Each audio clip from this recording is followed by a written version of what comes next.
উন্নত চিকিৎসার জন্য যুক্তরাজ্যের লন্ডনে পৌঁছেছেন বিএনপি চেয়ারপারসন ও সাবেক প্রধানমন্ত্রী খালেদা জিয়া। যুক্তরাজ্যের স্থানীয় সময় আজ বুধবার সকাল ৯টা ৫ মিনিটে খালেদা জিয়াকে বহনকারী উড়োজাহাজটি লন্ডনের হিথ্রো বিমানবন্দরে অবতরণ করে। খালেদা জিয়াকে স্বাগত জানাতে তার বড় ছেলে বিএনপির ভারপ্রাপ্ত চেয়ারম্যান তারেক রহমান ও পুত্রবধূ জুবাইদা রহমান বিমানবন্দরে উপস্থিত হন। যুক্তরাজ্যের বাংলাদেশের ভারপ্রাপ্ত হাই কমিশনার হজরত আলী খান বিমানবন্দরে খালেদা জিয়াকে ফুল দিয়ে স্বাগত জানান। বিএনপি চেয়ারপারসন সর্বশেষ ২০১৭ সালের ১৫ জুলাই লন্ডন সফরে এসেছিলেন। এরপর তার আর কোনো বিদেশ সফর হয়নি। এই সময়ের মধ্যে তার সঙ্গে ছেলে তারেক রহমানেরও সরাসরি দেখা হয়নি।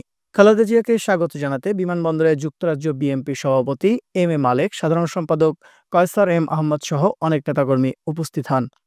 ইমিগ্রেশন কার্যক্রম শেষ করে বিমানবন্দরের চতুর্থ টার্মিনালের রয়্যাল ভিআইপি গেট দিয়ে বের হয়ে অ্যাম্বুলেন্স করে খালেদা জিয়া সরাসরি হাসপাতালে যাওয়ার কথা।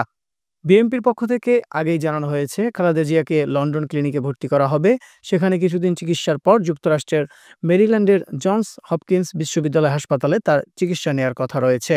ঢাকার হজরত শাহজালাল আন্তর্জাতিক বিমানবন্দর থেকে গতকাল মঙ্গলবার রাত ১১টা ৪৬ মিনিটে কাতারের আমিরের পাঠানো বিশেষ এয়ার অ্যাম্বুলেন্স করে লন্ডনের উদ্দেশ্যে যাত্রা করেন খালেদা জিয়া। বিমানবন্দরে বিএনপির মহাসচিব মির্জা ফখরুল ইসলাম আলমগীর সহ জ্যেষ্ঠ নেতারা তাকে বিদায় জানান। তিনবারের সাবেক প্রধানমন্ত্রী খালেদা জিয়া দীর্ঘদিন থেকে liver cirrhosis, kidney, heart, diabetes, নানা শারীরিক অসুস্থতায় ভুগছেন। ২০১৮ সালে একটি দুর্নীতির মামলায় দণ্ডিত হয়ে কারাগারে যাওয়ার পর তার অসুস্থতা বাড়ে। এর মধ্যে কয়েকবার তিনি জীবন মৃত্যুর সন্ধিক্ষণে পড়েন। এমন পরিস্থিতিতে দল ও পরিবারের পক্ষ থেকে সরকারের কাছে তার বিদেশে চিকিৎসার অনুমতি চেয়ে আবেদন করা হয়। সরকার তাতে সাড়া দেয়নি।